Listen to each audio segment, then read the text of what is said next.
जय हिंद प्यारे साथियों। आप सभी का विमल क्लासेस सिविल सर्विसेज के एजुकेशनल फाउंडेशन में स्वागत है।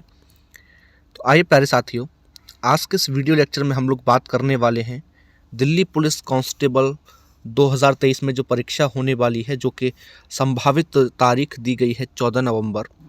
और उस 14 नवंबर से जो परीक्षा स्टार्ट होने वाली है दिल्ली पुलिस की, उसमें जो आपका पेपर रहने वाला है उसमें कंप्यूटर का पोर्शन पूछा जाता है 10 अंक का।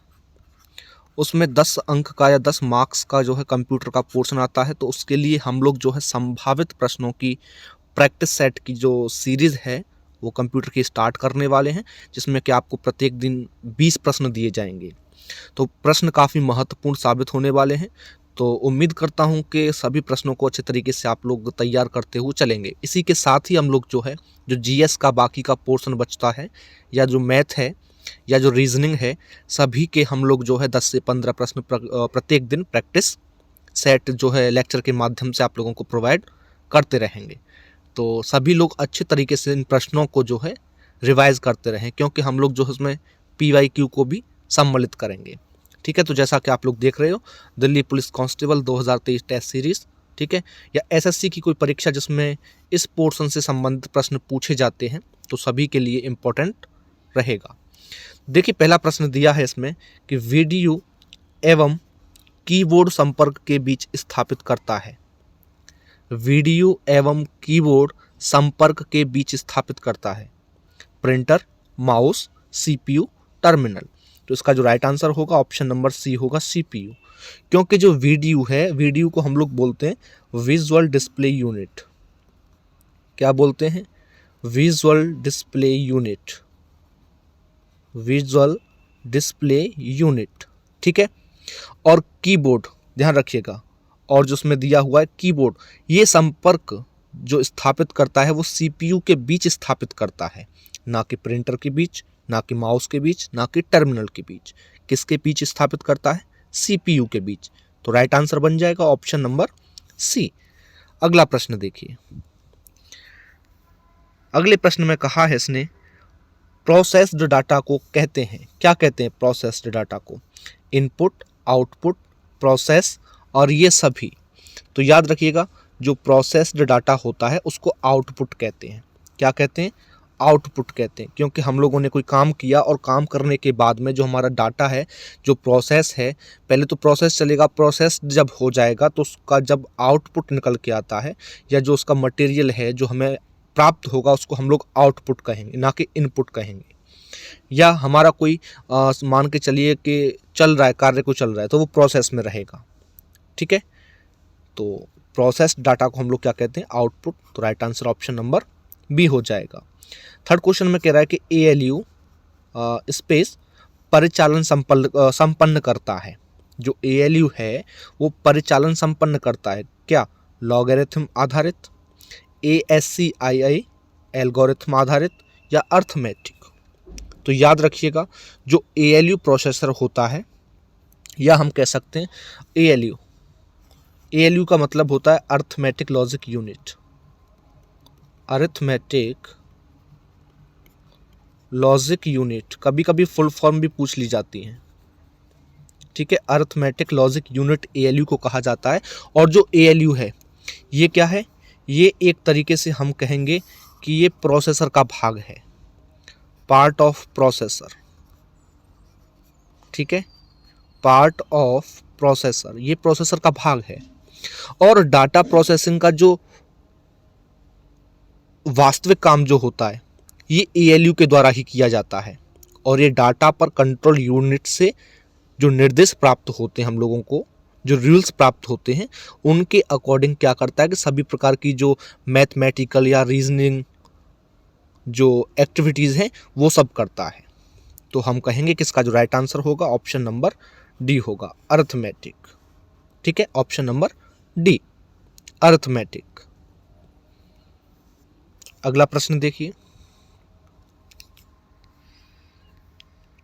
अगले प्रश्न में कहा है फोर्थ नंबर में कि मेन फ्रेम कंप्यूटर के लिए मल्टिक्स ऑपरेटिंग सिस्टम कहाँ बनाया गया है? इन्फोसिस, माइक्रोसॉफ्ट, जर्मन प्रयोगशाला, या बेल प्रयोगशाला। तो याद रखिएगा, जो बेल प्रयोगशाला है, ऑप्शन नंबर डी, जो बेल प्रयोगशाला है, ये क्या है? एक अनुसंधान कह सकते हो एवं विकास की प्रयोगशाला है। इसे जो है बेल लैब्स भी कहते हैं, क्योंकि पहले इसे जो है AT&T बेल लेबोरेटरीज के नाम से जानते थे। किसके नाम से? AT&T के नाम से जानते थे। और जो बेल टेलीफोन लेबोरेटरी जो होती हैं उनके नाम से इसको जाना गया, क्योंकि इस समय क्या था, ये जो है अल्ट्रा, जो आपका क्या बोलते हैं उसको, अल्काटेल लुसेंट जो होता है उसके स्वामित्व में थी पूर्ण रूप से। और इसके पहले क्या था कि ये अमेरिकन टेलीफोन जो होते हैं, टेलीग्राफ जो होते हैं, जो कंपनियां थी AT&T वाली, उसके स्वामित्व में थी। तो जो बेल प्रयोगशाला का मुख्यालय है ये मुर्रे हिल में है, न्यू जर्सी में है। और इसके अनुसंधान और विकास केंद्र जो है पूरे विश्व भर में देखोगे तो फैले हुए हैं। तो राइट आंसर क्या होगा? ऑप्शन नंबर डी, बेल प्रयोगशाला। ठीक है, अगला प्रश्न है कि निम्न में से कौन एक कंप्यूटर की मुख्य विशेषता है? फाइल, गेम, गति और CD। तो ध्यान रखिएगा, कंप्यूटर की जो मुख्य विशेषता होती है वो उसकी स्पीड होती है। क्या होती है? वो उसकी स्पीड होती है, यानी कि ऑप्शन नंबर सी, जिसे हम गति कह रहे हैं।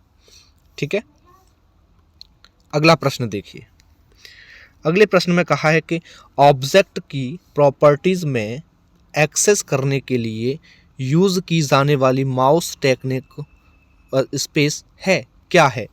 ड्रैगिंग, ड्रॉपिंग, राइट क्लिकिंग और इनमें से कोई भी नहीं।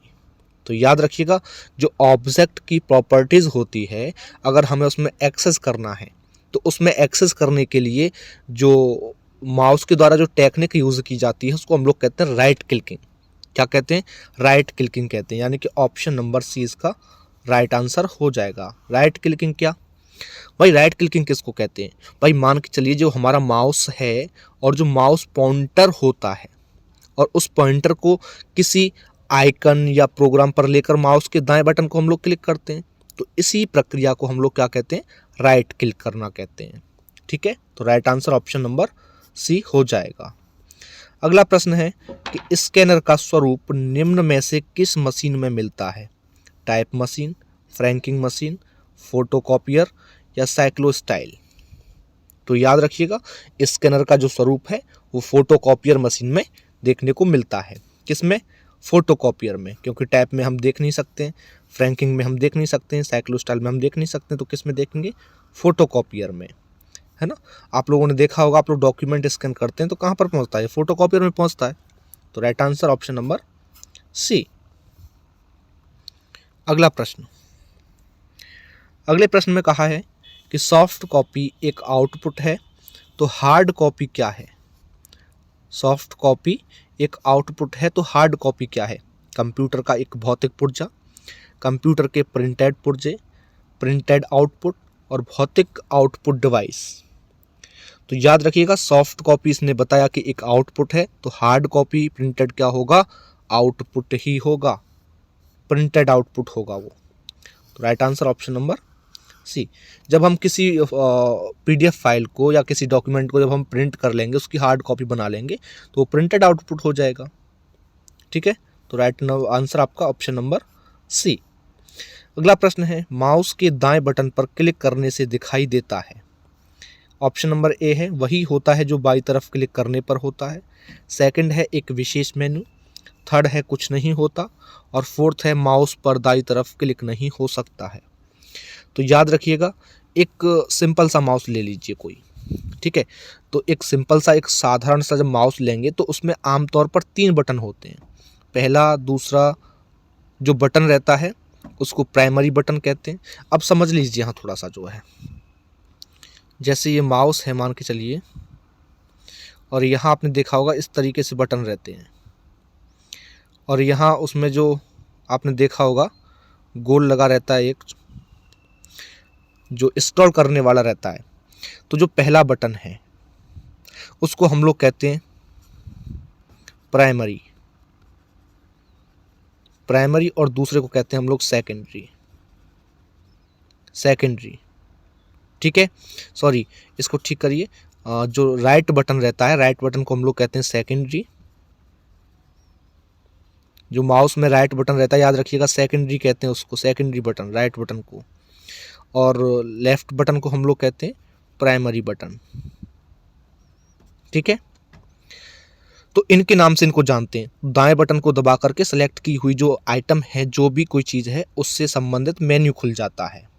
ठीक है, तो राइट आंसर क्या हो जाएगा फिर आप लोगों का? इसका राइट आंसर हो जाएगा एक विशेष मेन्यू। क्या हो जाएगा? एक विशेष मेन्यू। ऑप्शन नंबर बी इसका करेक्ट आंसर है।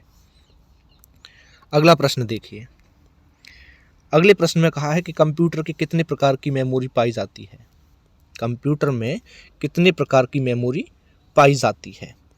4, 8 और 1, 2। देखिए, कंप्यूटर में एक से अधिक मेमोरी होती हैं और हम उनको जनरली देखोगे तो प्राइमरी और सेकेंडरी मेमोरी के रूप में डिवाइडेशन कर लेते हैं, यानी कि प्राथमिक और द्वितीयक रूप में जो है। तो जो प्राथमिक मेमोरी होती है या जो प्राइमरी मेमोरी होती है वो अस्थिर होती है, यानी कि वॉलेटाइल होती है, और स्थिर नॉन वॉलेटाइल दोनों प्रकार की होती है। तो राइट आंसर हो जाएगा ऑप्शन नंबर डी, यानी कि 2 प्रकार की मेमोरी पाई जाती है। ठीक, अगले प्रश्न में कहा है स्पेस रैम का एक प्रकार नहीं है। मेगाबाइट, 64 मेगाबाइट, 574 मेगाबाइट और 32 मेगाबाइट। तो याद रखिएगा, रैम का एक प्रकार नहीं है। तो 574 जो होता है वो मेगाबाइट रैम का कोई प्रकार नहीं होता है, क्योंकि 64 होता है, 32 भी होता है, मेगाबाइट भी होता है, लेकिन 574 मेगाबाइट नहीं होता है। तो right answer option number C बन जाएगा। ठीक है, अगला प्रश्न देखिए। अगले प्रश्न में कहा है स्टोरेज मीडिया के रूप में निम्न में से क्या सीडी रोम के फायदे हैं? ऑप्शन नंबर ए दिया है, बृहत स्तर पर डाटा और जानकारी स्टोर करने का सीडी रोम का एक कम खर्चीला या इनएक्सपेंसिव तरीका है। सेकंड है, मैग्नेटिक मीडिया की अपेक्षा सीडी रोम डिस्क डाटा और जानकारी जल्दी पुनः प्राप्त कर सकती है। थर्ड है, मैग्नेटिक मीडिया की अपेक्षा सीडी रोम कम गलतियां करते हैं। क्या करते हैं? कम गलतियां करते हैं। और चौथा है, ये सभी। तो याद रखिएगा, जो स्टोरेज मीडिया के रूप में देखोगे तो बृहत स्तर पर जो डाटा है, जो जानकारी है, उसको स्टोर करने का जो सीडी रोम का एक कम खर्चीला या इनएक्सपेंसिव तरीका जो है, उसको सीडी रोम के फायदे होते हैं सभी के सभी। तो right answer option number A इसका बन जाएगा, ए इसका करेक्ट आंसर हो जाएगा। अगला प्रश्न देखिए। अगले प्रश्न में कहा है स्पेस सीपीयू के लिए सामान्य गणित परफॉर्म करता है। एएलयू, डीआईएम, बीयूएस और रजिस्टर। तो याद रखिएगा, एएलयू का मैंने नाम आप लोगों को पहले ही बता दिया था, अर्थमेटिक लॉजिक यूनिट। और ये कंप्यूटर सीपीयू जो होता है उसका एक मुख्य घटक है, क्योंकि एक ये जो क्या है कि एक डिजिटल सर्किट है जो कंप्यूटर हार्डवेयर में होता है और जिसका गणित और तर्क कार्रवाई करने में हम लोग यूज़ करते हैं, प्रयोग करते हैं। तो राइट आंसर भी इसका क्या बन जाएगा? ऑप्शन नंबर ए बन जाएगा। अगले प्रश्न में कह रहा है कि इलेक्ट्रॉनिक कंपोनेंट वाले थिन प्लेट या बोर्ड को क्या कहते हैं? क्या कहते हैं? हार्ड डिस्क, स्कैनर, रैम और सर्किट बोर्ड। तो इसने कहा है कि इलेक्ट्रॉनिक कंपोनेंट वाले थिन प्लेट या बोर्ड को क्या कहते हैं? तो उसको क्या कहते हैं हम लोग? सर्किट बोर्ड कहते हैं। क्या कहते हैं? सर्किट बोर्ड कहते हैं। तो राइट आंसर बन जाएगा आप लोगों का ऑप्शन नंबर डी। अगला प्रश्न। अगले प्रश्न में कह रहा है कि किस कंप्यूटर भाषा का प्रयोग वाणिज्यिक कार्यों में किया जाता है? फॉरट्रैन, बेसिक, कोबोल और पास्कल। कौन सी भाषा का प्रयोग वाणिज्यिक कार्यों में किया जाता है? तो जो वाणिज्यिक कार्य जितने भी होते हैं उनमें जो भाषा का प्रयोग किया जाता है वो कोबोल भाषा का प्रयोग किया जाता है, यानी कि ऑप्शन नंबर सी इसका राइट आंसर बन जाएगा, कोबोल। कोबोल का किसको कहते हैं? तो कोबोल हम लोग कहते हैं कॉमन बिजनेस ओरिएंटेड लैंग्वेज। इसकी फुल फॉर्म भी आप लिख सकते हो, कॉमन बिजनेस